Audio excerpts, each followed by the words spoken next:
And welcome back to the Boundary Corner podcast, along with my partners, Brian Siegler, Shelton Moss, and Jonathan Talley. I am Curtis Wilson, and this episode is brought to you by Dr. Jeremy Counts at the Main Street Pharmacy in Blacksburg, your friendly neighborhood pharmacy, 301 South Main Street in Blacksburg. Boys, it happened to me a few minutes ago. Evening, LeVar, my power's flickering, which means I might lose internet service, so y'all better be on your P's and Q's ready on that shit. We gonna hold it down. We gonna hold it down. Lose it too. You might lose it too. Weather acting crazy here. It's a November rain here. And that is the best 90s ballad, Treadmill Horse. I know you're out there listening tonight. That is the best 90s ballad. At least the ones you listed. At least the ones you listed. We can go so how's everybody doing? It's Tuesday. It's been raining all day, man. I've been this is my one and only day of work this week, so you worked one day. I worked one day. I was working from home today, pretty much making sure that there weren't any fires that needed putting out. Since it was just, I think, one other person on our team that was kind of hanging in there. So just there to provide backup and, make sure nothing goes crazy. All right. Sheldon, what about you? Thankfully, nothing went crazy. So, Sheldon, what about you? I see you're still in Charlotte. You in Charlotte for the holidays? Yeah, so I'm in North Carolina for the holidays. Going to go to my family house and my cousin's house in Apex, North Carolina. So still staying in the Tar Heel State, but going to enjoy the weekend. And then I'll be in Tampa, Florida this Saturday for the Charlotte football game they're playing down at South Florida. So going to go see Raymond James Stadium, home of the Tampa Bay Buccaneers. Looking forward to it. Go find the pirate ship. Go find the pirate ship. Tally, what about you, man? How's the day been? Been pretty good, man. It's Thanksgiving week. Time to eat, drink, be merry, all of that stuff.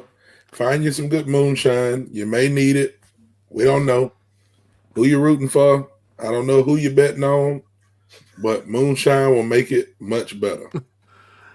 I was telling Tally before we got on, Curtis, that tomorrow night is the drunkest night of the year in the United States of America. It is. More people drink on the day before Thanksgiving than any other night of the year. So very true. Get ready. Get like Tally said, get you some moonshine, get you something nice and nice to keep you warm. Maybe we should have pivoted to tomorrow night. We could have got drunk. Yeah. Let's do it again. I can get drunk tonight because I'm not working tomorrow. But I'm working tomorrow. We already got the phone call work a little while. You can leave a little bit early. 1:32, you could kind of just start heading on out the building. Yeah. So yeah. All right, lot to unload tonight, y'all. Obviously, Hokies lose, as Brian said, the closest blowout ever, 35-28 against the Wolfpack on Saturday afternoon. So we're going to definitely be talking about that. We're definitely going to tell the truth Tuesday. We are also going to be breaking down UVA, a little hate week here. A lot of hate pouring out. A lot of hate started with their fucking loudmouth quarterback on Saturday afternoon. It better be in every fucking locker room with that defense. Everybody's. Put a little thing. But let's flip news and notes before we kick over to Tell the Truth Tuesday. I want to start with hoops and let's talk about men's basketball. They down Wofford just the other night by, I believe, 20+. I saw bits and pieces of that game. They shot well. What a shocker. Boise tomorrow or Thanksgiving night and then Auburn Lumen next week. I'm going to kick it to all of y'all. If the Hokies go blank, they will have a good season over the next two. In those games? In those two games. It's so hard to say in basketball because that doesn't matter until conference play starts. Like, that's where you figure out who your team is. So, if we had to put something on it, 1-1. Okay. Even if they go 0-2, I don't think it defines the season. I think they got to win too. I mean, I'm just projecting for the ACC tournament because they don't really have a ton of opportunities for quality wins, assuming they don't beat Auburn. So depends. I don't know. It depends how the ACC stacks up in terms of how they're projected with the net rankings and all that stuff. I don't know if it's going to be perceived as a great conference. So because of that, Tech has to do well in the non-con. So I think it's a pretty big tournament. Okay. So I think it's a 2-0 situation too for the same reason Sheldon said. this is where you got to build your resume. This is the time to do it. I don't, as Sheldon said, I don't think the ACC is perceived as a good conference. It's going to depend on how in that kind of second tier they fall. So that's really going to kind of determine the strength there. So getting all the wins you can in the non-con is going to be very important. Let's go 2-0. Let's take this into December on a high note here. Yeah, I'm with y'all. I think it has to be 2-0. If anything, it's to build the confidence to play again. Boise perceived as a good team. They lost by 17 to Clemson just the other night, and Auburn is a good team.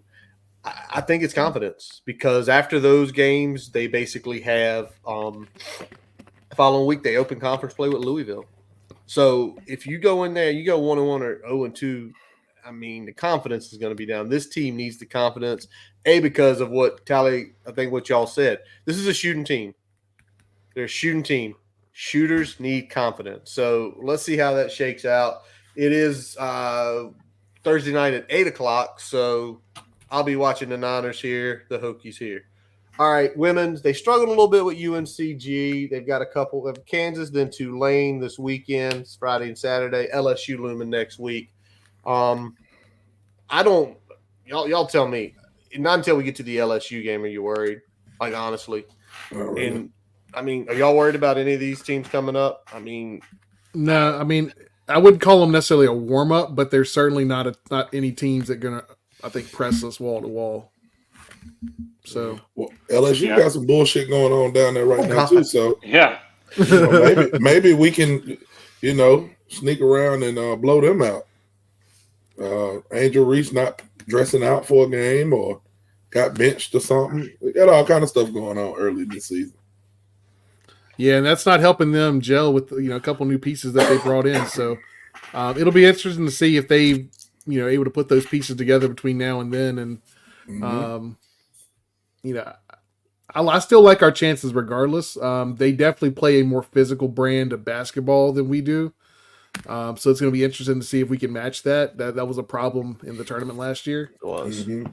So, if we can either, get a lead where that becomes less of a problem or, at least match some of that energy to kind of offset that a little bit, I think we'll be all right. Sean, anything on this? They'll be fine. I think Kansas will be a good test, and LSU when they get there. But kind of like what Ty was saying, like non-conference games, especially for this team, just not the biggest deal in the world. Like we know that they're going to be a high seed. Yeah. So it'd be nice to win, obviously for the resume, and maybe for the social media bragging rights as well. But it's bragging rights. It's confidence too, and as much as that people, we're down about the Iowa loss. You playing with one of the best teams in the country. You're right there. Go to LSU, get that win, and just keep the building, keep building. Yes, we have been waiting to watch that since this Saturday. Hokie Nation 5-4-2-3. One more piece Hokie wise, and I got to turn to one other thing college football wise. Wrestling, big win up at Piscataway. They take out the number 15 Rutgers Scarlet Knights. That was a good win on Friday, and over the weekend the Keystone Classic. Wrestling's crazy because there's another thing going on tonight up at Penn State. I was reading where some of the best in the country are competing. It's like an all-star thing. That shit's crazy. But Keystone Classic up in Penn, Caleb Henson won, Bryce Adonian won, Andy Smith won, Hunter Cackle won. They take 4 championships up there, which is pretty daggum good. And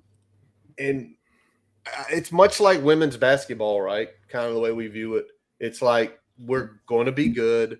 We're going to send people to the Nationals. We're going to compete for the ACC title. It's just I like to just see the accolades, right? Because when you see those guys winning the tournaments, having a good duel, it's like this is the confidence we need for some of those guys. Yeah, I think it's all about building up that confidence and kind of taking some of those that momentum into the conference time and seeing how you can build off of that. All righty. Y'all got anything on the wrestling? Nothing?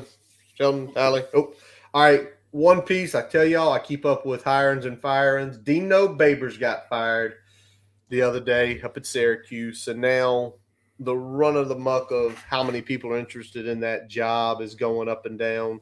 There's two more pieces actually. I mean, I guess if you're a long tenured OC or DC and they offer you the job, you take it, right? Right. I mean, who can win at Syracuse? It's a tough job.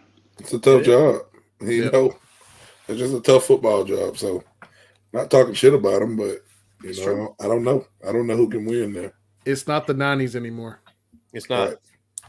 It's not, and it's crazy to think if you go back and look in the history books that from like the mid '80s to the early 2000s, they were a legitimate top 25 program year in, year out. You know, we had our wars with them. Everybody always was it 97 game always hurts a little bit. All right, one more piece, and everybody follows it, saw it. I mean, the tea leaves have been there for the last about 6 weeks. But Marcellus Barnes Jr. decommits over the weekend, officially puts it out there. I think for us four here, it's not a shock. Mm-hmm. Yeah, once Georgia was starting to push hard, you kind of got a feeling that was gonna go the way it did. That's a hard one to win heads up. You know, especially for a player that is kind of that lower, from a ranking standpoint, that high 3, low 4, like getting that offer is pretty big for him. So, best of luck to him. Looks like Georgia is the go there. So, sucks, but I think we're on to the next. So we'll see what comes down the pike here. What's even more important or more interesting is as soon as he decommits, his ranking shoots up. Shut up. I'm just saying. Shut Oh up. yeah, ranking goes up. Hold on. We need. Oh yeah, dropped to a composite 3 before he decommitted, and then I think he's back to a composite 4, if I'm not mistaken. He is. Yeah. He's almost a 90 now. Yeah, I'm telling you. Where's Matei? Call Matei, everybody. I'm telling you, man. Hey, they have to pay for subscriptions one way or the other. When certain people start sneaking around, the rankings get a little bit different. We need this team to stay here. We need this team to stay here.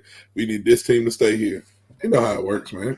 You conspiracy theory? You got a conspiracy theory? Ain't no conspiracy. They keep showing us. I mean, they're making it easy. They make it super easy.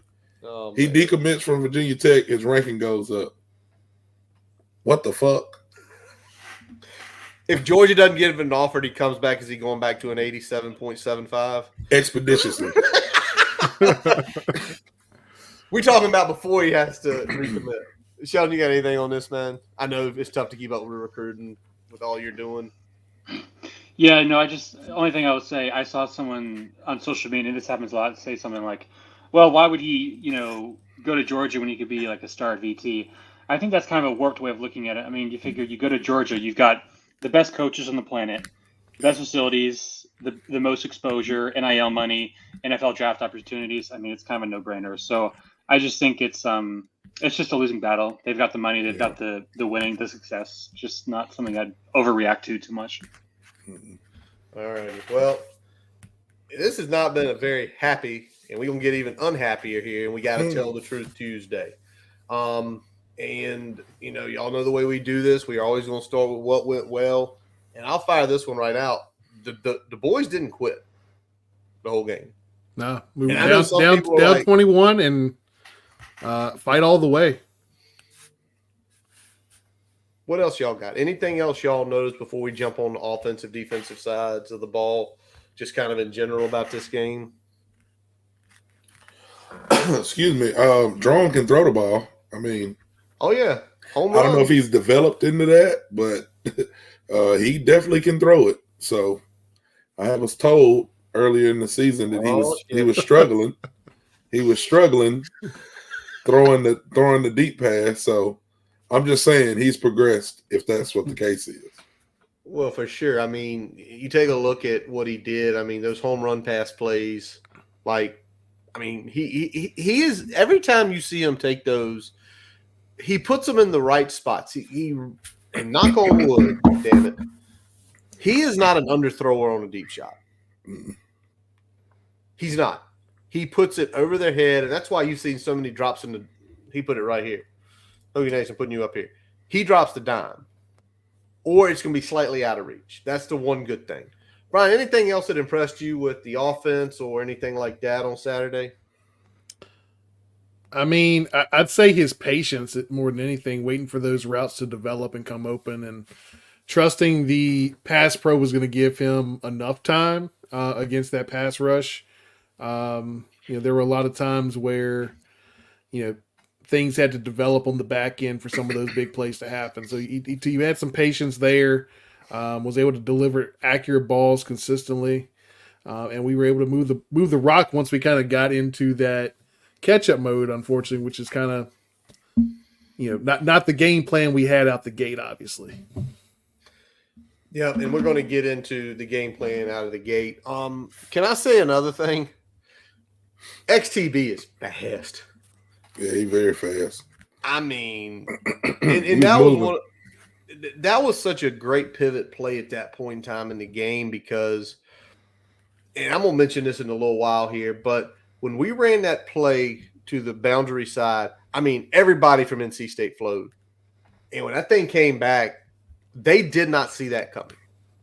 They did not see that coming at all. Sheldon, anything on offense you can think of that went well in your eyes, watching it, reading over data, anything? I mean, I think it was a hard game to analyze because the box score stats, in my opinion, kind of softened up what, we kind of saw on the field. Obviously, Tech couldn't get the run game going, so they had to kind of play from behind. And once NC State got that 3-touchdown lead, they kind of went into a little bit of a shell, turtled up, so to speak. And that's when the passing kind of opened up. So I don't know if it was just them playing prevent. Obviously, I liked what I saw in the fourth quarter from Jones, the passing game. I liked how they had some big plays and they struck back when NC State scored touchdowns. But I just don't know. It's hard because I don't know how NC State would have played differently if they had only had a 1-touchdown lead rather than a 3-touchdown lead. That's fair. Mm-hmm. All righty. Now let's go to defensive side of the ball because I will be honest with y'all. The way I watched this game was very awkward. Followed on my phone the first half. Unfortunately, most of the third quarter, I had to listen to NC State radio calls. And Robert and I was calling a perfect game, y'all. I heard that like 6 times. I had to turn the radio off twice because I got sick to my stomach. Luckily, about the time I hit Chase City, Brian, the exit there, thank God I picked up Bill and Mike the rest of the drive home. But and then I came home and I watched the game, and on defense, nothing was right. Like the play calls were bad. They were out of position. They looked lost. Do y'all have anything defensively? Honestly, Delane hit somebody hard. Yeah, yeah. He did. I mean, trying to find something. It was tough, right? We never really got into a groove defensively. Like they had us on our heels most of the game. And I mean, in the second half, I mean, obviously they kind of went a little more conservative. That was the only time we looked like anything. But again, that was more a product of their game plan than it was anything that we did significantly well. Right. So that was the most, that was disappointing. And I mean, I can't really think of anything that I saw that really stood out to me that's like, yeah, that was good. I mean, D-line play was all right. That's it. But it wasn't spectacular. And then what was happening on the back end, it needed to be spectacular, and it wasn't. All right, well, let's just jump to it. Let's go to what went bad. And I'm going to start with defense. And Sheldon, I don't know if you were able to pull this, but were you able to find what Wolfpack's normal success rate is versus what it was Saturday? Yeah, so coming to the game, it was around 39%, which ranked 96. This game is about 46%. So plus 7% increase, kind of pretty significant in the context of success rates. I think average is around like 40%, something like that. But there was also a big discrepancy in terms of standard downs or passing downs. So obviously standard downs, like your 1st and 10s, where you could either run or pass the ball. NC State 54% there on passing downs. They're only about half as successful. So basically, whenever Tech did not force NC State into an obvious passing situation, that's when they really struggled. And that's kind of what I know Brian and I mentioned in our preview is like, you got to get them into passing downs. And when they did, it worked, but they just couldn't do it enough. All right. Brian, what else? Tally, what else? One of y'all speak up. What else did y'all see that went bad in your eyes? Because obviously we just had a moment of silence up there because not that much went good. I mean, Concepcion cooked us a bunch of times, man. Some of it was on those passing downs. Some of it was in the run game. Some of it was just those quick screens. So, I mean, he did a little bit of everything, and pretty much all of it hurt us at different parts of the game. Yeah. He did whatever he wanted to do. I mean, he paid his $100 to the neighborhood hooker, and he did whatever he wanted to do for the night. That's what happened. I'm just telling you.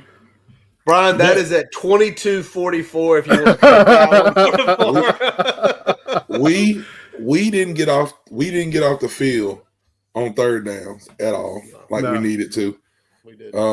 I mean, it's the same stuff. When we play bad, it's the same things. It's like, again, this team is so up and down. You look at the same stuff week in and week out, whether it's good or bad. When it's good, it's good, but when it's bad, it's bad. The run fits are horrible. We don't get off the field on third downs when we need to.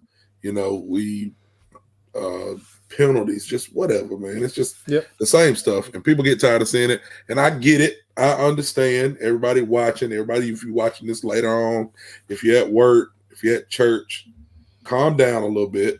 You know what I'm saying? I get it. You deserve to be mad, but you done had a couple of days. Nobody's getting fired, so don't even get your blood pressure up because they ain't getting fired. Do they need to be fired? Well, we saying they need to be fired when we blowing people out? Like, we got to take a whole body of work and look at what we need, where we were last year, where we are this year, where we need to be next year. It's a lot of stuff to think about, man. You start talking about firing people and just bringing new people in, then you fucking end up like Texas A&M paying a man $76 million to be the same shit you've been. That's true. You're the same shit you've been. You just added some salt on top. Yeah. And the salt was him being mad at Nick Saban every week. So I'm just saying, man, I ain't saying that, the coaches don't need to be scrutinized, but I'm not going to go into the whole, let's fire the whole coaching staff every week until we actually have something that is going to make us better. Well, I mean, I'm the type of person that, when you're looking at something, I need to see what you can do for me, what you can show me before I'm going to show you the door. Yeah. And I don't think we're quite at that point yet with anybody on this staff. Obviously, definitely not the head coach, but I think we're still waiting to see where the ceiling could potentially be. And this is year 2 of what, was going to be a multiple year rebuild. Right. We're talking about a team that has shown improvement, but what they're struggling with is consistency. That's the truth. And the thing is, it happened, and I'm gonna bring us back to where we were because I'm agreeing with both of y'all on what y'all are saying. But what's frustrating Saturday, and the most frustrating, this is a male offense. This was not that good of an offense. Sheldon had the numbers where they ranked in the country. Not a good, successful offense. A male offense. There are 2 guys that could beat you. We already mentioned Concepcion. He beat us. He torched our asses. The other guy was Brennan Armstrong. And Brennan Armstrong had his fucking day. He ran for, if you had counted those knees at the end, he went for well over 100 rushing the ball. A lot of was designs. And I think what got me a little bit, and I'm gonna pitch it to Sheldon here in a second, was the first couple drives we kind of pegged them. We kind of had what their number. And then they adjusted. And we didn't. And they scored on 5. And I had to hear that from NC State as well when I was listening on the damn radio. 5 drives in a row, they scored a touchdown. And it's just like, that's you just can't you can't give that up and don't answer. No. You get your defense to go out. And, I know I've seen a lot of people saying, fire Marv, maybe one day he deserves to be fired, but against Syracuse. I'm just saying, like, what you in a 0-0 game going into the second quarter.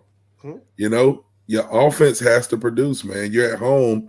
You got to bring some juice. You got to adjust. So I ain't saying that the defense had a good day. I'm just saying it's a collective effort to suck, and that's what we did. Let me ask Sheldon. Can I pitch to Sheldon real quick? Because Sheldon looked up. The one thing I was more concerned about every time you said the defensive line didn't had an okay game in your eyes, Brian, when you looked at the tape. I asked Sheldon to look up yards before contact. What was that, Shelton? Did you get to it about how much it was pre-contact? Before contact, yeah, it was probably about, let's say, 55 yards. So think about that. 55 yards.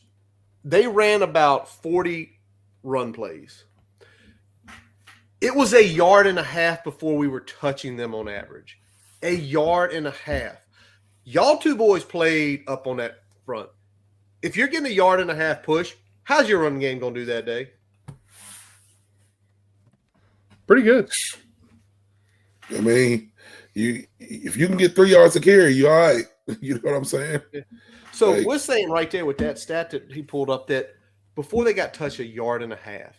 And when I started looking more and more, our drops were crazy back for some of the linebackers, like way off the line. And I didn't understand it.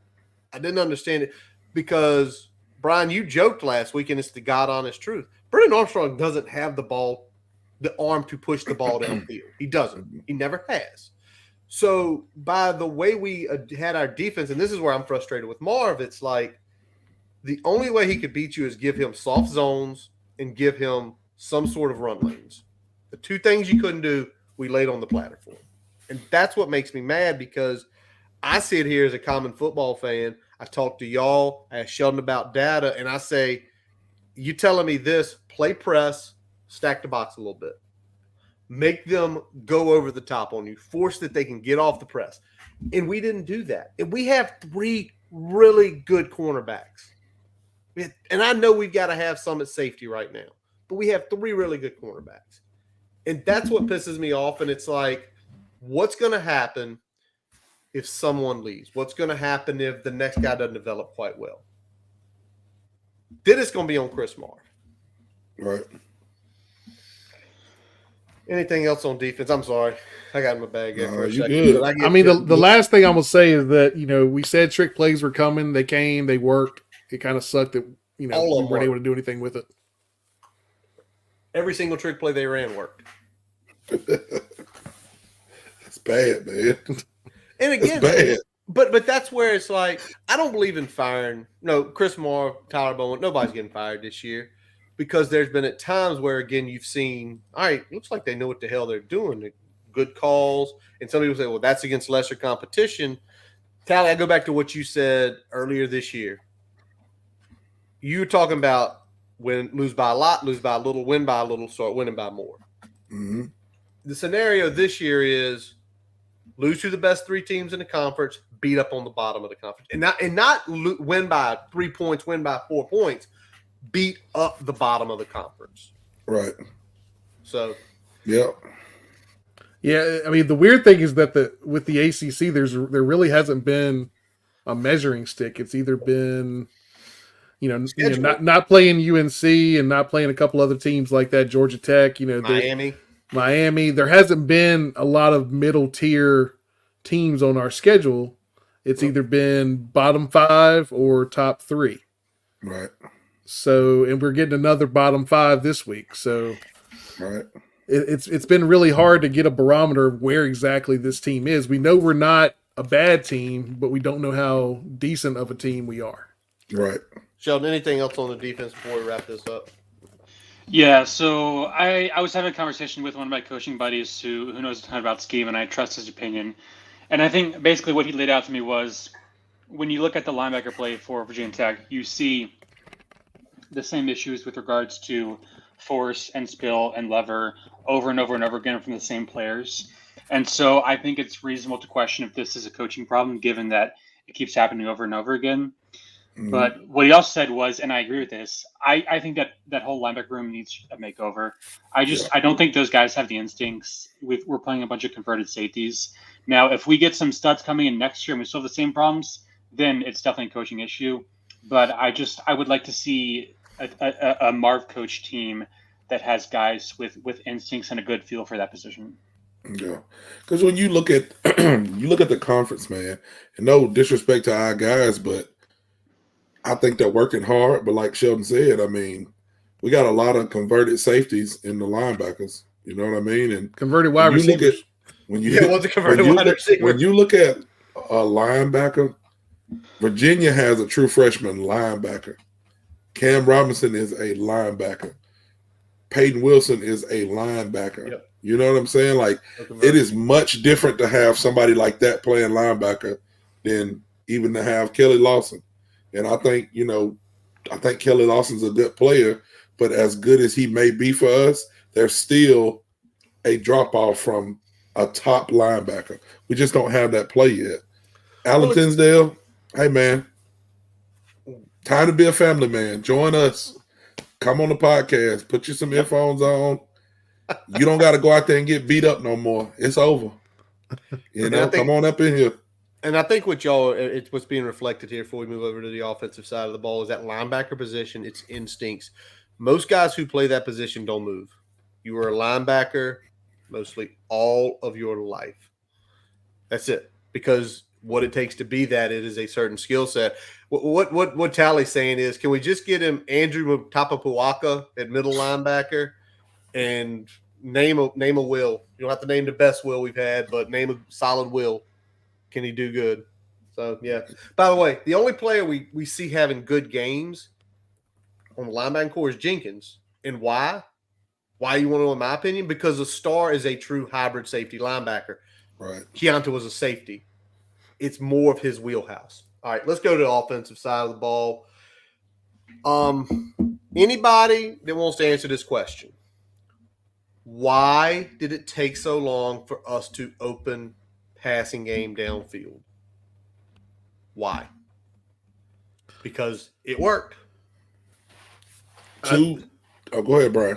I was just going to say, I feel like, we talk about this a lot on here, that we're a little late with the pivots in scrapping the game plan, moving away from the script, all that stuff. After your first two drives of not having success, you need to mix it up. You need to do something different. You need to go to something different. You don't wait till you're down 14 before you start, dialing stuff up, because that's what happened. Yes, we went down there. We got a big play to XTB on that reverse after the big kickoff return. Got it back to a touchdown, but then we didn't see the ball for like the next 10 minutes because they had a long drive, scored before half, came out, scored again to open the half on like a 7-minute drive. Yeah. So, I mean, it was a long time before we saw the ball again, and we were down 21 by the time we did. Yep. What you got, Tally? I mean, similar to what we talked about, in some of the other games. It's like the coaching staff looks at the team and they go, yeah, this is going to be a rough one for us. Let's see what happens. And, we'll go from there, pick our spots and things. Like when you play in a team and I know we were favorites, but North Carolina State was the better team to me. 100%. I mean, we essentially had the home hook. I mean, it was a pick 'em. Yeah, it was a pick 'em. Yep. To me, it's like when you look at stuff like that, you got to come out swinging, man. You know what I'm saying? You got to take some shots. You got to hope some good stuff happens. You got to send some people. You got to blitz some people. And if they beat you, they beat you.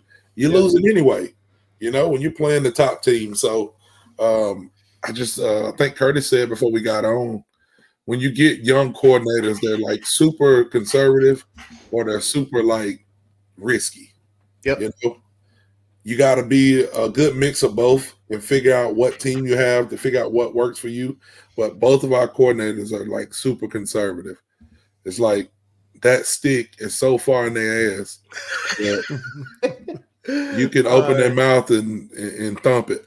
You know what I'm saying? I don't know, man. You gotta do some stuff different. But again, depending on who we play, they call the games different. So it's true.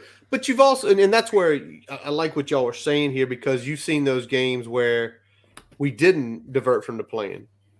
And the next thing you know, the next drive, 4 plays, touchdown. Right? And then the drive after that, we drive deep, get a field goal. Then the next one, we get on plus side, we punt and put them inside of 10. It feels like to me, it's like they have this whole of, I know it's eventually going to work. I know it's eventually going to work, until coach probably goes, beep, this shit ain't working. Do something different. Okay? Click. The other part I want to say is, and y'all, maybe it's my eyes deceiving me, and y'all can disagree. I felt like NC State had some of our plays absolutely pegged. Pegged. The XTB play, that was like was it a toss? It was like a toss left, right? And they reversed it. Watch how they flow. Like, we know exactly what they're doing. And when you pivoted, nobody was there. They're a well-coached defense. You expect that from a well-coached defense, and that's exactly what they got. You look at what Wilson was doing. He was all over the damn place. He was even on that play that you were talking about. He was almost walking down XTB. He was the second fastest player on the field on that play. So, it's frustrating, because you feel like when this team does have some early success, the coordinator has shown that he'll let his nuts hang a little bit. But when it doesn't work out the gate, it takes a little bit too long to move on to something different. You don't have to wholesale abandon your game plan to throw in a handful of new wrinkles to give them something different to look at and something different to worry about. And I'll go ahead and mention it here since it's on the screen there. Rex Parker said 2 to 3 touches for 2, and big mistake again. Yeah, I know some of that was dictated by the game plan, but you still got to get one of your 3 or 4 best players on the field involved in the offensive game plan. You got to get him the ball. If it's nothing but just for him to have some confidence for the next game, you got to get him the ball. You got to attempt to get him the ball. Sheldon, let me ask this, though, because it wasn't a huge sample size, but how bad were the run grades for the offensive line? Yeah, so we can go through obviously, we didn't run much, like you said. Parker Clements was the best, actually, surprisingly enough, at 68. And then around average, you got Braylon Moore around 63, Xavier Chaplin's 60. So those are the passing grades. And then below that, Brody Meadows was not great at 50.5. And then last was Caden Moore at about 50. So kind of some up and down there. Mm-hmm.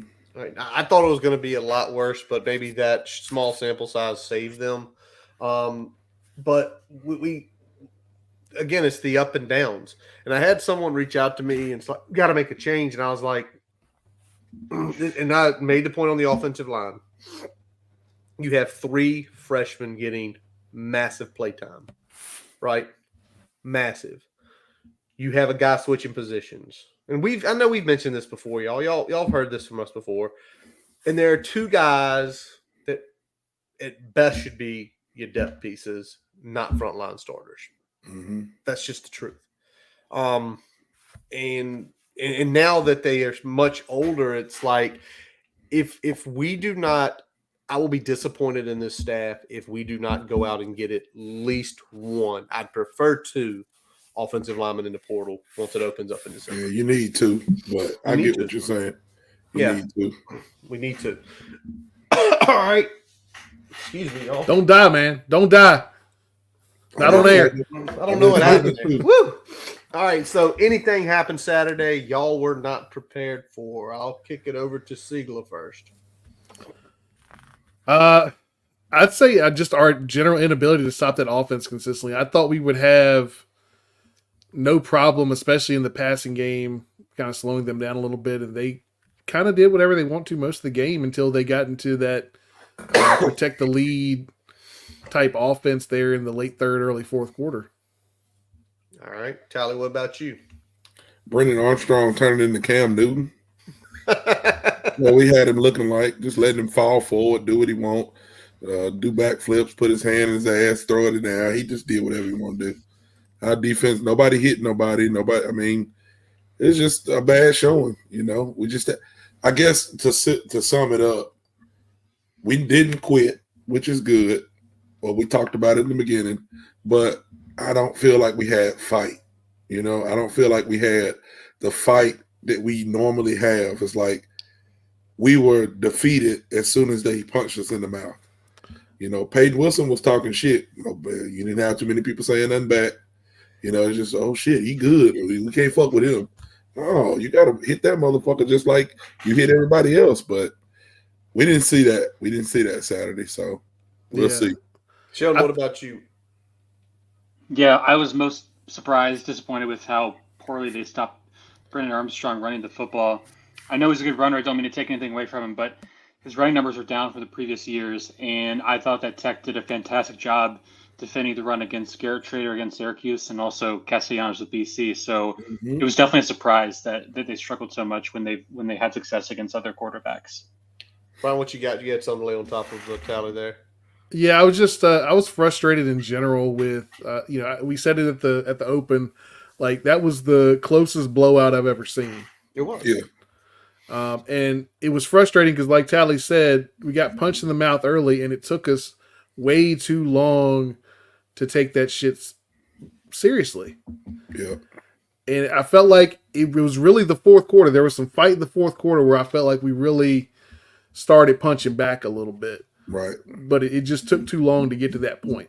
And I'm gonna go with Andretti nailed it here because that is coaching. Yeah. To getting your guys up to do it. I will say that it's coaching to get your guys up to do it, but I also will say, coming from a player that's played and then watching my son, you can coach a kid as much as you want. You can get them hyped when they get in the game and somebody hits them and they stand over them and they don't get up and push them off, or their teammates don't come over and help them get up. That's on the players. Now the coach might go back and evaluate film and be like, "Hey, when your quarterback's down line, you got to go pick him up." You know, that should already be instilled in you. But it's like some games we get in some kind of mode and we don't think about that stuff. You know what I'm saying? It's like, you know, somebody hits you and they flex over you. Nobody comes up to help the guy up or push the guy off of him. You know what I'm saying? Yeah, I don't think we have enough dogs in the trenches on offense. You got to have some heart. You got to have some heart yourself. So, 100%. But I do agree, Andretti. It is coaching. It is coaching on that. The one thing I'm gonna say I was not prepared for this game getting over 60 combined points. If you tell me we lost a game and it was 20-27 or 21-28 or something lower, this game getting to 63 points just blew my mind. Because the way both defenses have played coming into it and then how both offenses are ran. All right, y'all, it's only 1 week left, so what can we do better? Beat the shit out of UVA. That's it. That's all you got to do. You got one more game in front of you for a chance to play a bowl game against your rival at Lane Stadium North. There is no damn excuse to drop this one. This is not a good football team. We're about to talk about them after we get back from the break here. Go handle your business. Yeah, it's rivalry week. Did I say that right? You got it. You said it. Rivalry week. Yeah, it's rivalry week. You got to go play, man. You got to throw. You throw out the records. You throw out the stats. You throw out what everybody's done the rest of the year, and you just got to go play. I mean, that's what you can do better this week. Whatever ritual you got to have, wake them up at 5 o'clock, throw water on them, tar and feather. I don't know what you need to do to get hype, but I do know they've already made some comments about how they're going to beat you. When they beat you, they're going to be back on a national stage to beat a fucking 5-6 team, whatever. But anyway, you got to go and you got to win. That's what you got to do, because you really do need that bowl game, and you do need those extra practices. We do. And you need to be able to recruit and tell people that, hey, we're missing one piece. We're missing two pieces. We bring you in. We go from a bowl team to, hell, you could be a playoff team. I ain't saying we're a playoff team, but look at Louisville. Next year, they be a playoff team. Yep. 12 teams. Sheldon, you got anything? No, look, just a win is a win, man. I mean, I I expect it to be a dogfight this Saturday, and if they come out on top, that's all I care about. So just go into the offseason with some momentum, some good mojo, and we'll feel a lot better about this whole Pride thing. If we get a W this Saturday. You're absolutely right. To me, it's win. It is all that matters. And with saying that, we are going to take a quick pause from our digital partners and Main Street Pharmacy. I can probably save you a lot of money, and I can take a lot better care of you. That's pretty much it. My name is Jeremy Counts, and I'm a pharmacist. I own and operate Main Street Pharmacy here in downtown Blacksburg. My brother's a pharmacist, I'm a pharmacist, my uncle's a pharmacist, my dad's a pharmacist. I remember he would give me M&Ms to count in little pill counters. This is just something I've always done, and I'm just lucky that what I know so well is something that I can do and feel good about it and give back to people. Pharmacies are your frontline defense. Pharmacy's job is to make sure you're getting optimal care for the lowest price possible. Also, we take the pressure off of emergency rooms. I'll tell people immediately when they need to go to the doctor, or I'll tell them if they just need a cream over the counter. If there's something that isn't commercially available, if it's something that's not available in a certain strength or a certain form or anything like that, we'll make it. Tailor-made medications. Some of those options save people a lot of money. What motivates me? I get to take care of people and live in Blacksburg. That's all I need. As we take a quick break, we'd like to tell you about getting your free website report from our digital partner, Grassroots Digital Marketing Studio. They'll tell you how your website ranks on Google, on-site SEO, and social media. No commitment to buy anything. You can get your free report by visiting grassrootsdigitalstudio.com/free-website-report. Now back to the episode. All right, and we are back. And now let's get to go. It's a little hate week, know the enemy, as we take a look at the UVA Cavaliers. And we are going to flip to the offensive side of the football. As always, Brian, I give you the honor. Who we got running this show, and what do they do?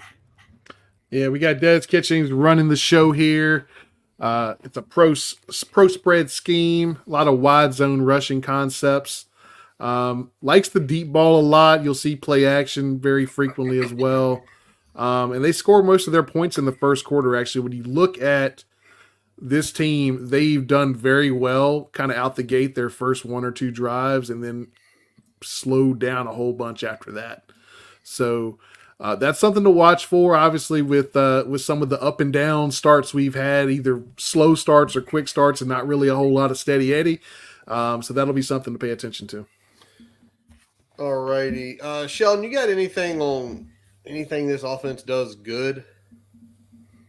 I mean, yeah, they've got really good wide receivers. Obviously, we'll talk about, Malik Washington and Malachi Fields very shortly. But I think it's an offense overall that's struggled for the majority of the season, so that's why some of their metrics are so bad.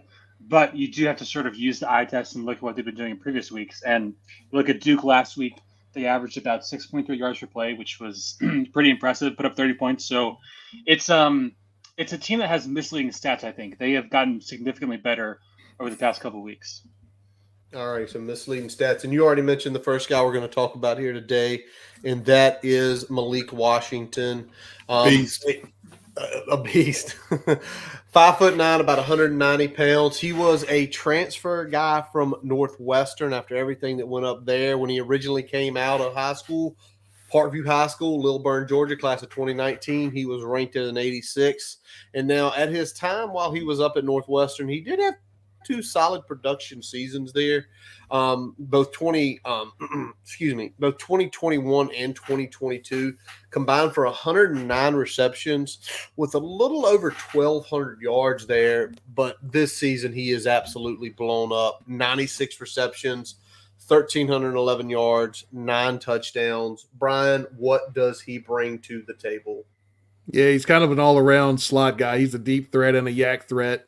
They like to use him a lot in the screen game, quick pass game, but also they'll throw the ball deep to him. Very elusive in the open field. Definitely their biggest offensive threat by a mile.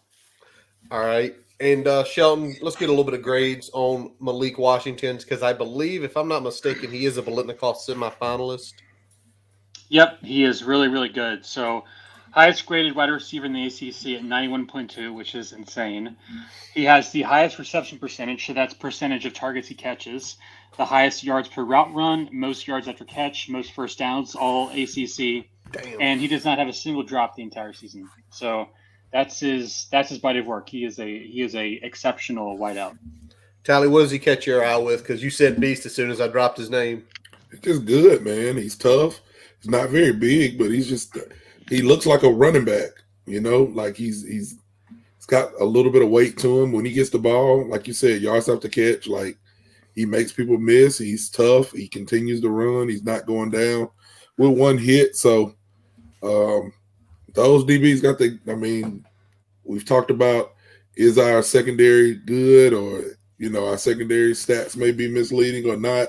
There's been some arguments about that, so they'll have their chance to see, because whoever's lined up against him, that motherfucker's coming for you. Yeah, hell, we've argued about it on here, man. Yeah. And like you said, he finishes runs. He kind of reminds me of unfortunately, kind of a little bit of Concepcion last week, except he's deep into his college career at this point, so he's a developed player, whereas Concepcion's still a freshman and kind of getting his legs under him here a little bit. By the way, y'all know how many times he's been held under 100 this year? Probably one. Twice. Yeah, one was 97. The other was the opening game against Tennessee, and he only had 29 yards. So definitely a beast there. And as is the other opposite of him, and that's excuse me, that's Malachi Fields, 6'4", 220 pounds. Came out of Monticello High School in Charlottesville. Staying home, baby. Legitimately. I mean, it might be 6 miles between the high school and where UVA is. He was a composite 82 coming out, just 48th in the state of Virginia. So obviously he has developed pretty well. And so far this season, he does not quite have the stats that his buddy has, but 52 catches, 722 yards, 3 touchdowns. Brian, let's play him. He's 6'4", he's 220. I think his game's a little bit different than Mr. Washington's. Yeah, I mean, he's a little bit more one-dimensional than Malik is. Primarily a deep threat. Most of those routes are ran past the 15 yards, but he will also they'll hit him on some of the short stuff, like the quick hitters. They'll also go with the hooks and curls to kind of move the sticks with him. So he's kind of a guy that is going to catch the short stuff and kind of do the dirty work outside, or they're going to send him deep. All right. Now, Sheldon, there's no possible way he can grade as good as Washington, but I've got a feeling just looking at his data points and looking at some of the statistics, he doesn't probably grade too shabby. No, he's pretty solid. 15th highest graded ACC wideout. Yards per catch, pretty okay at around 13.9. He's not a big yards after catch guy, and he's also not as sure-handed as Washington is.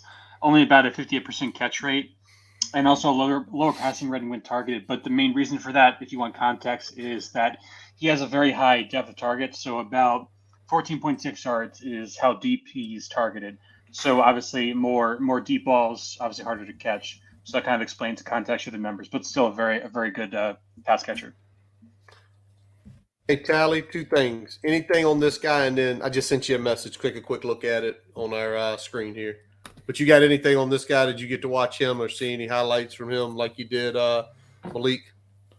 Yeah, he's just a big wide receiver, man. He's kind of a matchup nightmare. When you start looking at his size, like you said, he can move the chains for you. Good downfield receiver. He's shown it by the yards that he has, but once again, it comes down to our defense. They play some good defensive. They play some good players, but we'll see what our secondary can do.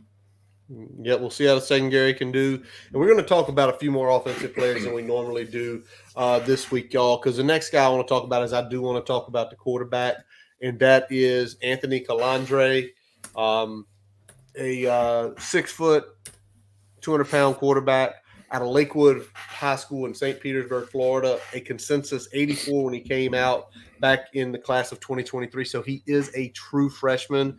He has played a lot. The red shirt's already gone from him.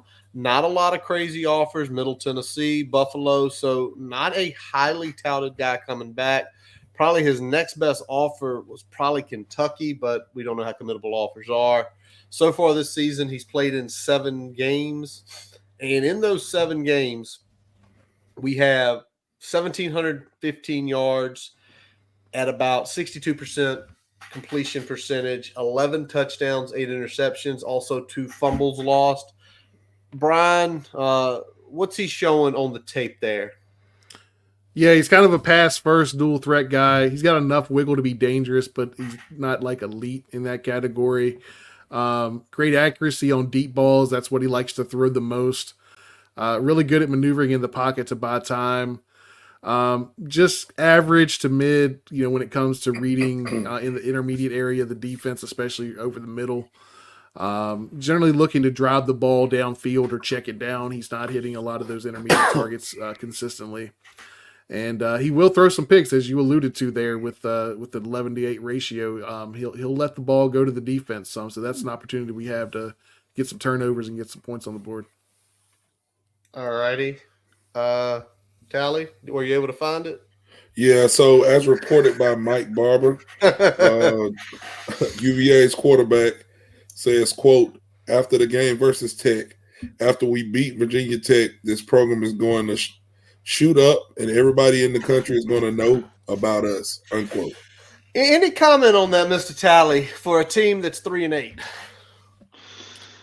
Hey man, he trying to let his nuts hang. He got his rival coming to his house. He's feeling good coming off of his 3rd win of the season. I'll probably be talking some shit too, But you gotta be, hey, T.I. said it best. Don't let your mouth write a check your ass can't cash. So we're gonna see. We're gonna see what this defense gonna do. The last thing I would do as a 3-win team is try to add fuel to the other team's fire. But he's letting his nuts hang, that, if they beat a 5-win Virginia Tech, they're all of a sudden a national a team to watch on a national stage. That's kind of that's an odd flex, but yeah. A freshman flex. Freshman flex. There you go. Flex. Yeah. I got in trouble with one of those against Bridgewater too. So back in the day, so I'm not gonna get down on him too much. All right, Sheldon. Anything on Calandra that you noticed stat wise? Anything like that? He really struggles a lot when he's blitz. I also found in terms of average time to throw about 2.7 seconds, which is middle of the pack. He's very good when he has at least 2.5 seconds to throw, which is where the PFF makes the cutoff, but struggles a lot with less than 2.5 seconds. Now, some of those splits can be, not exactly what you think. Sometimes a guy might have a better passer rating when he has less time to throw, because if that's what the offense demands, you get the ball out quickly.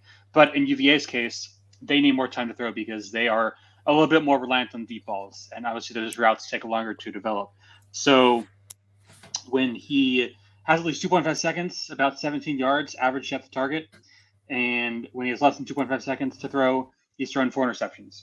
So bottom line, and we'll talk about this in our keys to the game, get to the quarterback. 100% get to the quarterback. All right, we're going to talk about one more guy here, Brian. We're going to talk about Kobe Pace, running back, 5'10", 215 pounds, Cedartown, Georgia. Came out 247 as a 3-star, one of the top 35 running backs in the country when he came out last year. Again, this is another true freshman in this case. And if you take a look at his sort of profile recruiting, he went to Clemson first. He was in Clemson, as a transfer. So he is a 3rd-year player here. Had a lot of good offers coming out of high school. I'm seeing on here Auburn. We're seeing Duke. We're seeing some interest from Georgia Tech, Michigan, Nebraska, NC State. So he was definitely one of those players that a lot of people pegged. And so far this season, solid season so far. Well, maybe not solid. Kind of light below. 368 yards, only 1 touchdown, less than 3.5 per carry. And Brian, you've already mentioned a little bit about him earlier, but let's just break it down. Yeah, man, much like your boy, he hits the hole hard, runs through arm tackles. He finishes the run strong. He's not as effective outside the tackles as he is between the tackles. I think Curtis is freezing up on us here again there, so we caught a little bit of this before we went live. So Right. Ignore the awkward freeze frame here. But Pace is not a home run threat. He's not a guy that's going to get a ton of yards. As he's running there, he's more of a guy that's going to kind of get those gashes here and there, move the sticks, get that kind of good 5 or 6 yards on first down. But he's not a guy that's going to be a home run threat. But the way they are able to hit the home run threat through the passing game, he's really a good complement for what they're doing right now. And I'll just kind of go ahead and pivot since Curtis is MIA here. Let's go ahead and talk about the offensive line, because that's always what we are. We are an offensive line podcast here, so we got to talk about the offensive line. And overall, this is a bad unit, guys. It's really hard to even say what they struggle with the most when I look at it on tape. Rushing attack is good enough at times to complement the deep ball, especially with Pace in there, because he can kind of get some of those extra yards when he's dragging defenders and things like that. But they go for long stretches where the running game kind of can get stale on them, and that hurts their passing game. And they also surrender a lot of sacks. So really there's no good metric for them. I mean, I can let Sheldon talk about their numbers a little bit here, but just looking at them on tape, they're not really good or stand out in any one area.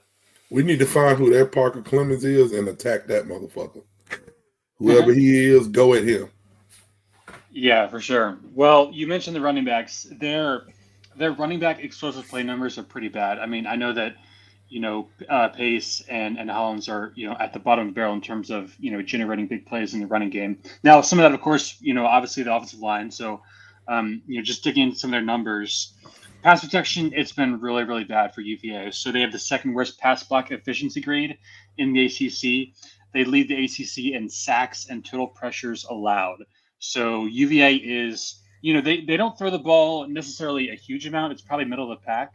But the fact that they've given up so many pressures, with that being said, is a pretty bad sign for them. So they haven't been able to do anything on the ground. They have not been able to protect the quarterback, and as you can see, it's a struggling offense. Yeah, I mean, they definitely struggled. Just watching them, it's been very up and down. Even in the Duke game, where they had some standout moments on offense, they would have stretches where they just struggled to move the ball. So it's going to be interesting to see, if we can come out and set the tone a little bit defensively and kind of get them out of what they like to do and what they do well. And if we're bringing those pressures, like Sheldon alluded to, if we're blitzing them, if we're getting to them quickly with our edge rushers, how much of a long day it can be for AC there. Let's go ahead and flip over to the defensive side here. This is a John Rudzinski defense, hybrid multiple front scheme. Curtis is back in the building here. Hey, we made it to defense without you, man. Good job, guys. Teamwork there. There we go. So, as I was saying, this is a hybrid multiple front scheme predicated on stopping the run. They bring a lot of different looks and pressures. They're pretty solid on first and second down. They struggle a lot on third down. Not a lot of sacks either. They don't get after the quarterback very well. So that's kind of what you can expect from the defensive side from a scheme perspective. Sheldon, I don't know if you have any statistics on them that you want to bring in before we move on to the players here. Yeah, so just a couple. I know Curtis asked about their defensive line metrics. So it's been pretty rough this year. They are 121st nationally in success rate against, so right around 46%. And their running game, their run defense has actually been worse, 125th in success rate. So, they let up 27 against Duke. I mean, it just, it's a team that's been up and down. They've been playing a little bit better. They gave up 45 points to Georgia Tech and then had an okay performance against Louisville, who obviously has a really good offense. So it's just a question of what UVA team do you get. But certainly the season metrics would tell you that this is a defense and a run defense in particular that has really struggled. All righty. And when I hear something like that and I take a look at the leading tackler, and that's the first guy we're going to talk about, it's Jonas Sanker. Jonas Sanker is 6 foot, 190-pound safety for this team. 97 tackles, 3 tackles for loss, no picks, 10 pass deflections, and several forced fumbles out there. When he came out in the class of 2021, Another one who stayed home. He went to the Covenant School. That might be 10 miles from UVA's campus. He was ranked as an 85, the 33rd best player in Virginia. Other interests, Boston College, Air Force, in Ohio with a few other looks from FCS schools. So not the biggest one there. But, Brian, what are you seeing from him? Because that is a lot of tackles for a safety regardless where they play.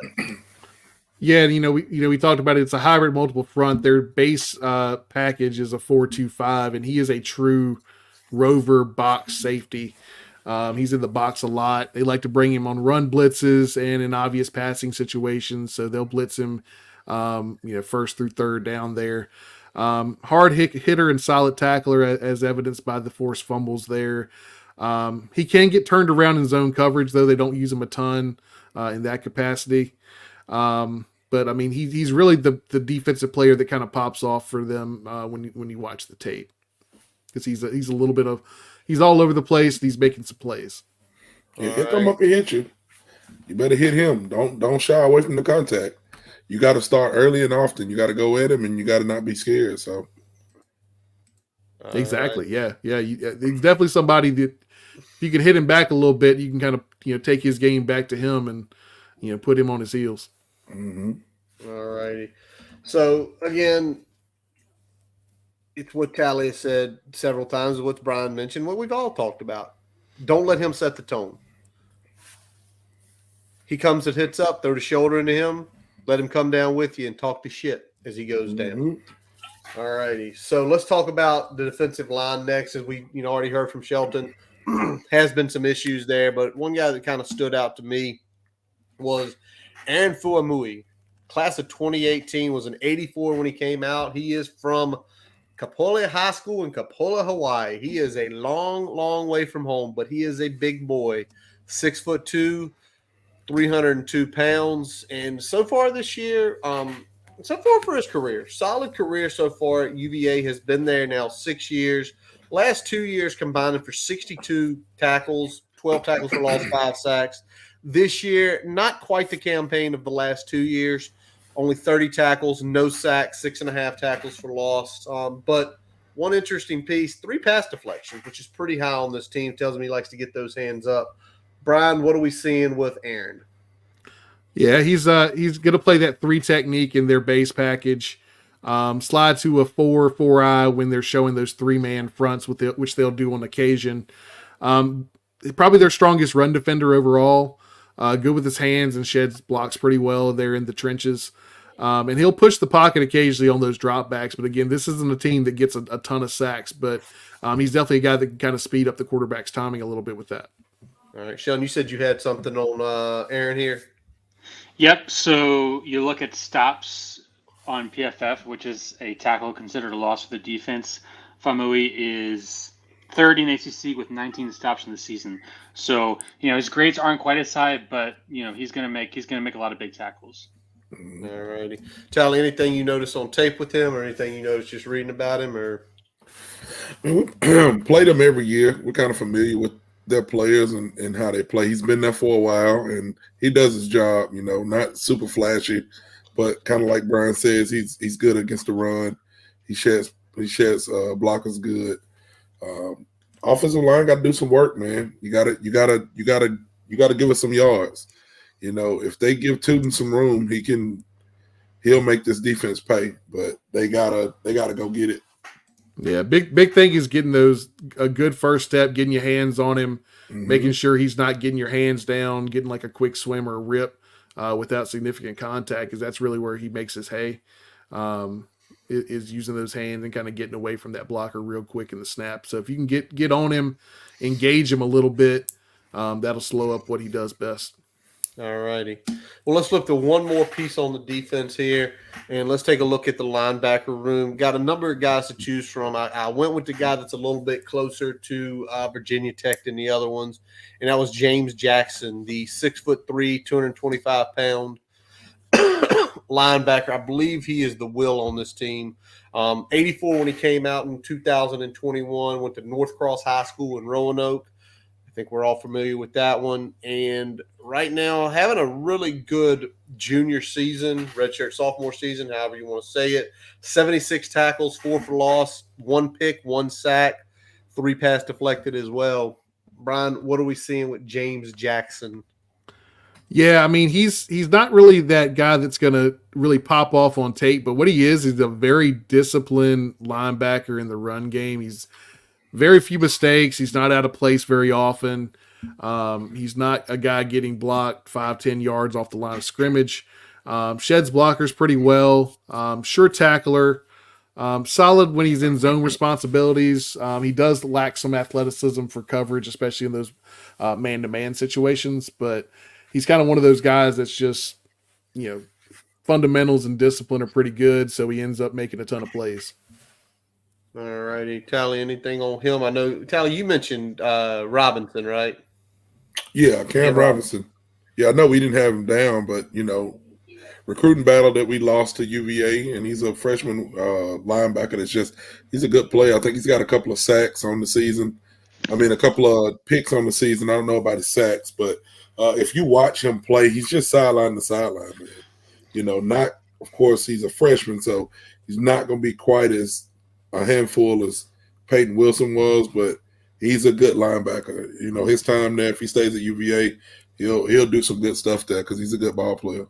Yep. Yeah, he's got great athleticism, and he's still learning to play the position at this level. So he's sometimes out of place. He's sometimes not doing everything you want him to do, but he does it fast. He does it at 100 miles per hour, and he looks the part. He doesn't look out of place out there. So that's big for a true freshman. All righty.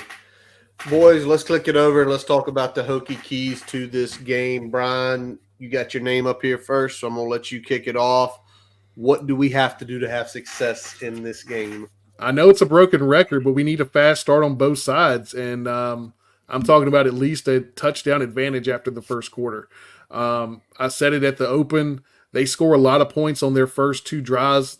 Probably like 30% or something of their scoring has come on their first 2 drives of the game. So it's a pretty high percentage. If we can slow them down out the gate and we can get a score or 2 ourselves, I'll feel really good about the way the game will go after that. All righty. Sheldon, what you got? Got to get to the quarterback. Got to make Calandra uncomfortable and bring him down. Like I said, UVA is a team that relies on deep throws. And when Calandria has time to throw, he is very effective. So we need to get APR cooking. I need more from him. I have not seen as much as I would like over the past few games. So get him going and get some sacks. That's going to be big. And outside of that, just bring pressure. Trust your cornerbacks. I think they're going to hold up well in man coverage. And I think VT is going to have to outscore UVA this weekend. Tally, what about you? Time of possession and don't turn the ball over. Do not turn the ball over. You win the game. All righty. I'm gonna go with this one right here. He says don't turn the ball over, force turnovers. This team is one of the worst in the country. They are 116th. They have 18 turnovers this year total. 18. That's a lot. That's almost 2 a game. I think we can get at least 1 pick because I think there's going to be situations because if you look at the data, they also give up a lot of sacks. They've given up, let me look at the numbers here, 37 sacks this year. They've given up a ton of tackles for loss. We're going to put them in bad situations. Calandria's going to throw at least 1 pick. I think 2, we could probably run away with the game. But if we only get 1, it's going to be tight, and I can definitely foresee 1 based on how he plays. Also, he likes to talk shit, so he's probably going to challenge somebody and get his ass burnt. Don't bail them out on those 3rd and longs, though. No. Do not bail them out. Yep, do not bail. All right, well, it's time for predictions and big screeners, boys. This segment presented by Prize Picks. Prize Picks, daily fantasy app where you make entries based on players' projected outcomes. And they will match any deposit up to $100 when you sign up using BC Picks or use the QR code there. You can see it. And it is not just for football season. It's for basketball. It's for baseball. So you can do this all year around. Let's have a look at it here. And let's go to our predictions. Brian, I don't know what order you have them in. Do you have Sheldon first? Sheldon's leading off, and we're just Sheldon, going to you're go back gonna be- around the horn to me. All right. Sheldon, what you got on Yep. this one? Yep, I think it's gonna be a high-scoring ball game. I got Tech winning just because, well, it's UVA and we own them. So even though I do have some trepidations about this game, I do think the Hokies will win a close ball game. So give me Tech. All right. Tyler, I am right there with Sheldon. I've got this as a not quite as high scoring as he probably has it. I've got it a 30-20 victory for the Hokies. I think we jump out on them early. I think we establish ourselves on offense.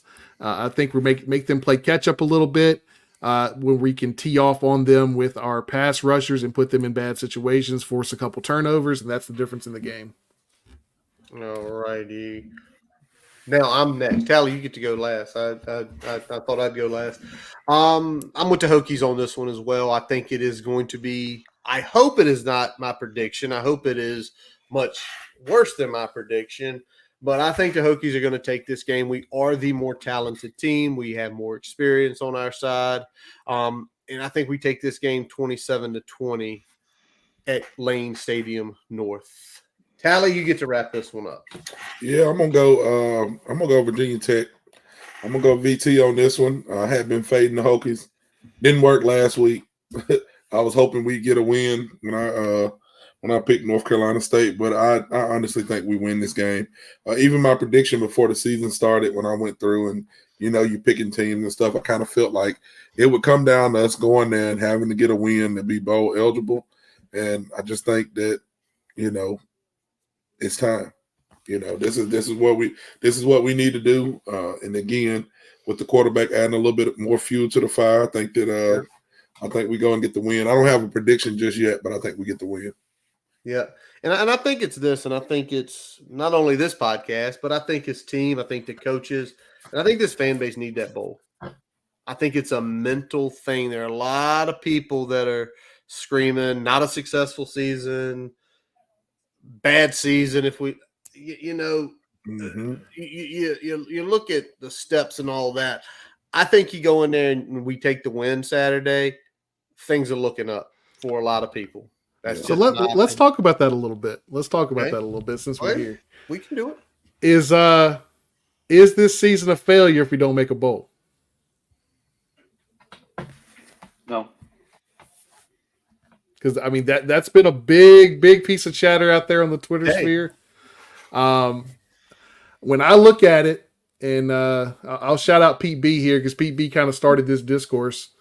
When we look at whether it's a failure or success, I think it's a little more nuanced than that because I think I've seen enough building blocks where I am comfortable with what we're working with. So I would not call this season a failure, but it would certainly be a disappointment to not make a bowl and not make a bowl by losing to your in-state rival that on paper should not beat you. So it would be a disappointment, but not a absolute failure in my eyes. Tally? Yeah, I wouldn't say it'd be a failure just because of, like Brian said, some of the building blocks that we found. I feel like we found some wide receivers. We found some stud quarterback. We found a stud running back. Depending on how that goes into next year, knowing what we got, but we've evaluated some good talent and brought in some good talent. So I wouldn't say that the season is a failure compared to what we did last year, but it would be disappointing to not go in and win this game because of the nature of the game. It's a road game. We haven't produced well on the road. Blah blah blah blah blah blah. We can go into all that, but I wouldn't say it's a failure. I think, Brian, the way you put it, it's the game Saturday. If we don't win, it's losing a battle. It's not losing the war, because the way the war looks like is we're taking those, like you said, building blocks. We're taking steps forward. We're evaluating talent. We're able to bring people in. And Tally, you've mentioned a couple times, especially regardless of our record, it's you go on the trail and say, we only brought, and I was saying beforehand, Drones, Tootin, Lane, Felton, and APR on the defensive side. No knock to Canteen. I think the secondary would have been just as solid without him. we brought in a handful of players, and we have went from getting shit on, playing bad for multiple weeks, looking terrible last year until the last week of the season, to blowing teams out, being competitive in other games. 3 of the 6 losses we have right now are to teams that are combined, if I can get the math right here, 29-5 or 28-5. That's 3 of our losses. 28-5 is their record. Think about that. So, and 2 of those losses that are on the other side were the you teams hold that because we need to get the liquor flowing to have that conversation. The liquor will be flowing to have. We're not ready for that one. We're going to save that one for December 22nd. Mark your calendars. Evan Williams, mark your calendars. December 20. Evan Williams up top there. Moonshine below me. 4-finger scotches and whatever Shelton's going to drink that night. All right, whatever you're going to drink that night because you let it all hang loose. All right, well, guess what? We got other games to pick here because it is rivalry week. And to me, this is the week that makes college football, right? We were going through throwing games out there that we were looking at, and this is the week that makes college football because crazy shit happens this week. And it's fun to pick up even when the teams aren't necessarily on the same trajectory record-wise. You damn right. You damn right it is. All right. Tally, you got the first one. What is your pick for this week? What did I have? Who did I have? Did I have Ole Miss and the Egg Bowl? Yeah, the Egg Bowl. Yeah, you be Thanksgiving Day eating you some turkey and dressing. Gotta have the cranberry sauce. I don't know if y'all do giblet gravy. Put all that on there. Have your nice plate. Watch the Egg Bowl. But I'm gonna take Ole Miss in that game. Mississippi State just fired their coach. I think Ole Miss is the better team. All righty. Who's the next one behind there? Shelton, who you got on this game? Mississippi State breaking in a new head coach. Give me Ole Miss. I think Kiffin's going to have those boys ready to play. All right. Brian, who are you taking? I'm chasing this one with Ole Miss as well, man. When you get a new coach in there, it's going to go one or two ways. You're either going to overplay your hand or you're going to just come out there and put a dud out there. I feel like this has dud written all over it, so give me Ole Miss. All righty. So a couple things before I announce my selection here. The game is in Starkville. So if you got multiple TVs, put it on the one that you ain't got the sound on unless you want to hear cowbells all night. That's one. 2, Mississippi State is 1 win away from being bowl eligible. 1 win. 3, have we not seen some of the craziest shit in this game over the last 10 years? The home, what was his name that got the touchdown, did the dog pissing thing. They missed the extra point. Elijah Moore. Yeah. The dog missed the extra point because they got packed up. So many wild things happened in this game. It was a 7:30 kick. But in this reality, Ole Miss is on the verge of potentially getting a New Year's Six bowl. They're 9-2. They do go 10-2. I wish we didn't have the hook because I believe it could be a 10-point game. But I'm gonna go with Lane liking to run up to score, and he'll score one late to win by 14. Mm-hmm. All righty. What's the next one? Oh, I'm the next one, Brian. You're the next one. We go out west. We go to Eugene, Oregon. We go to the Civil War, Oregon State, Oregon. That game on Saturday night, I watched just about all. I got back home, watched just about all of Oregon and Washington. That was a great game to watch. Great game. 2 well-matched teams. So when I looked at this game, it's a lot of rivalry, a lot of bitter hatred. Oregon leaving the conference next year. If y'all didn't notice, Oregon State and Washington State have basically been given the okay. They will be a 2-team conference next year. Wow. I don't know how that works, but that's fun. That's got to be fucking fun. Oh my God. But in this case, Oregon on the doorstep. I think Oregon's already clinched it. Oregon potentially could win the Pac-12, could potentially go to the playoffs if things break right.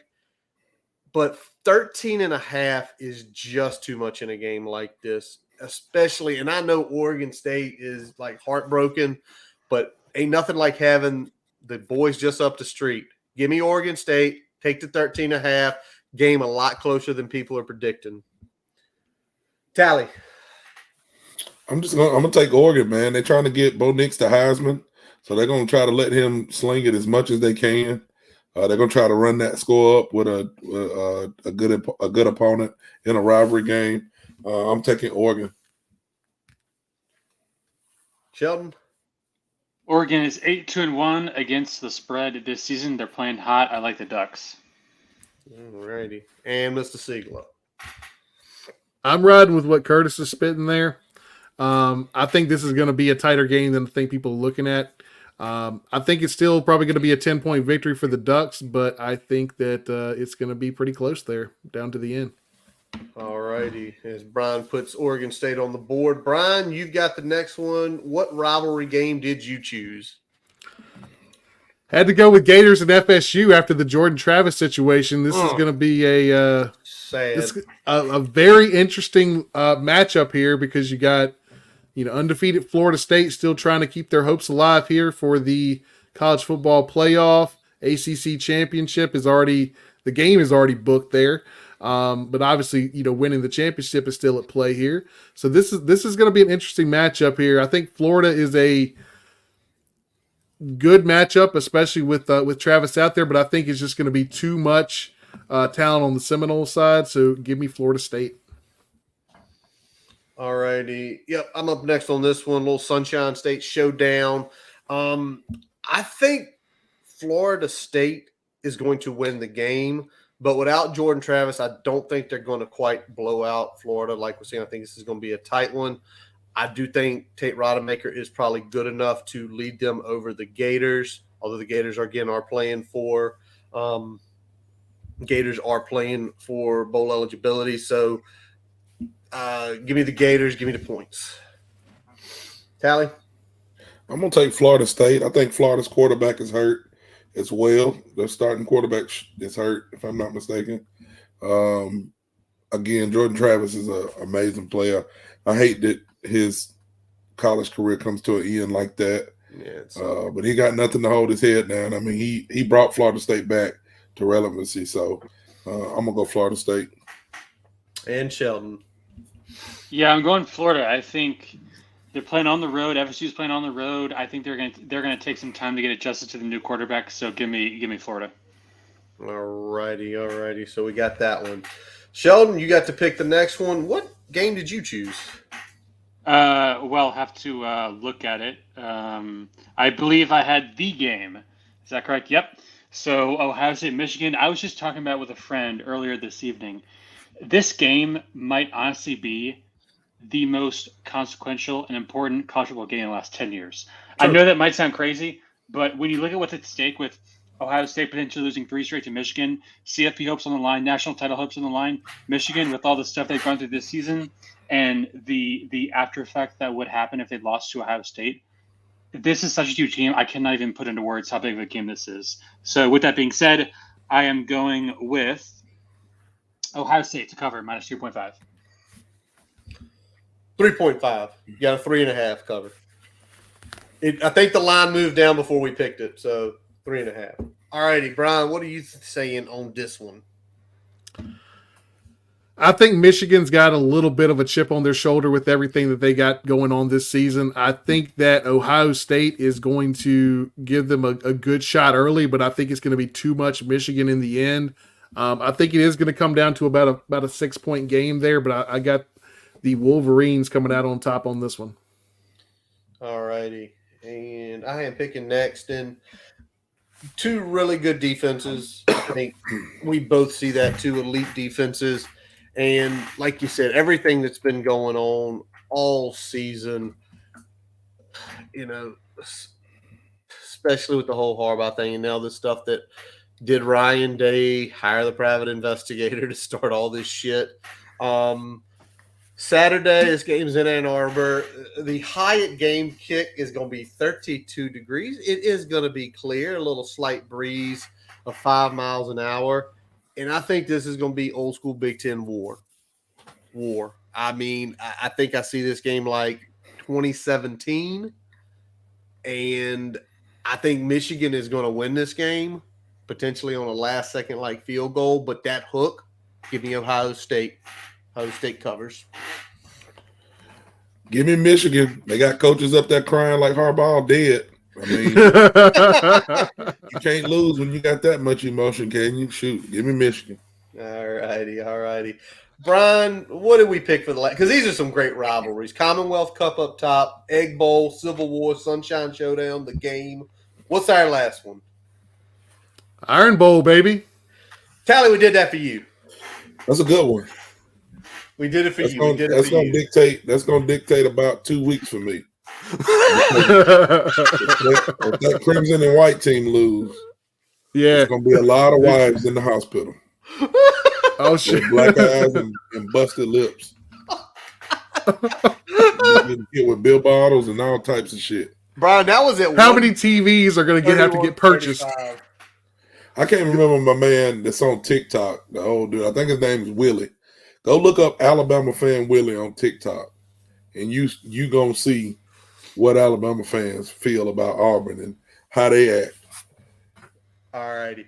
Well, let's pick the game now. Bama is laying 14.5 points. Auburn lost to the Jerry Kill-led New Mexico State Lobos. I think he's the Jerry Kill Truthers. 9-3. We're out there. Great job by him. Why didn't we just hire him to be the offensive coordinator back in 2019? Shit. Man. All right. Brian, who you got in this one? After that performance last week by Auburn, I'm leaning Bama on this one. I think it's about 17 is going to be the final. Alabama's playing as good as I've seen them play here this year. Obviously, they had a rough September, but they've really turned it around, got their legs under them in October, and have really last 3 or 4 weeks have been playing some really good football. So I'm going to take Bama here. All righty. I got to be a little different here. I'm going to take Auburn because I don't think they can potentially play as bad as they did last weekend. Hugh Freeze does have sort of a knack for having Nick Saban's number. I don't think he has the talent. I don't think he is quite there yet with Auburn.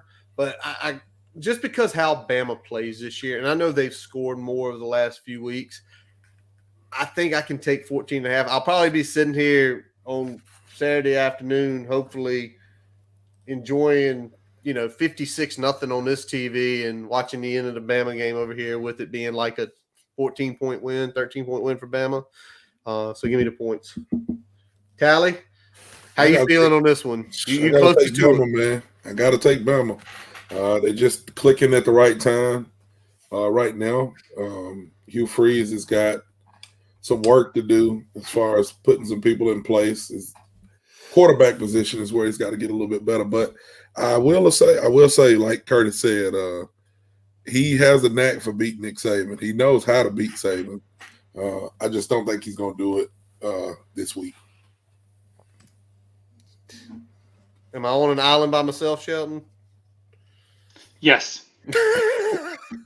I'll take Bama. I feel like they've gotten better every week, and for some reason, people just don't really talk about them because teams like Washington, Oregon, and Michigan are sort of the hot topics. But they've just, if you look at what they've done since the USF game, they've been really, really good. So yeah. I take Bama to roll.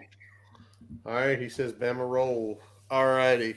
So Brian, Tally, Sheldon, has anything broken since we started an hour and 34 minutes ago?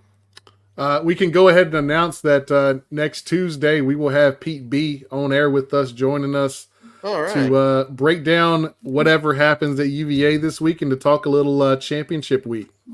Peter B from Too Deep. Awesome. Good to hear that. Glad we got confirmation up on that. Well, boys, y'all got anything else tonight before we wrap it up? We better fucking win. I'm going to tell you that right now. Andretti going to lose his mind if we lose. Andretti will be in his feelings. I love Andretti because Andretti gets on the live stream feed and he gets his points out there 30, 40, 50 minutes before we even go on air. I love that. Andretti be ready. He sets the tone, man. He been holding this shit since Saturday. He trying to get it out. Gotta get it out. He's like, it's Tuesday. I'm putting it out there right now. I don't care. He knows we'll get to it. He knows we'll get to it. Andretti, we got to go to a game next year, man. You got to let us know what game you're going to. We got to get there.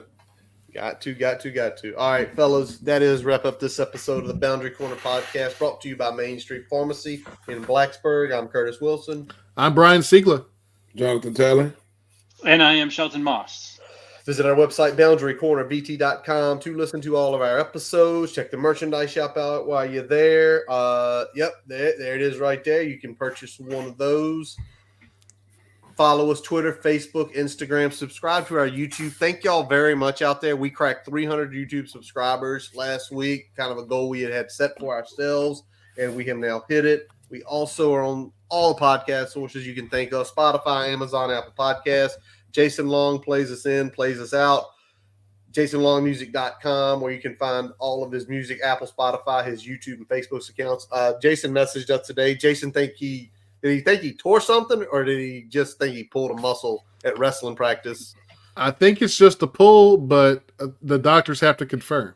Yeah, Jason, you're too old to be out there with them kids, man. well, he's trying to teach them, man. So he's doing good things. He's getting down there. Sometimes it's hard to get back up, though. All righty. Yeah. Well, that is going to wrap up it. We thank you all for always listening, and as always, let's go Hokies. Hokies.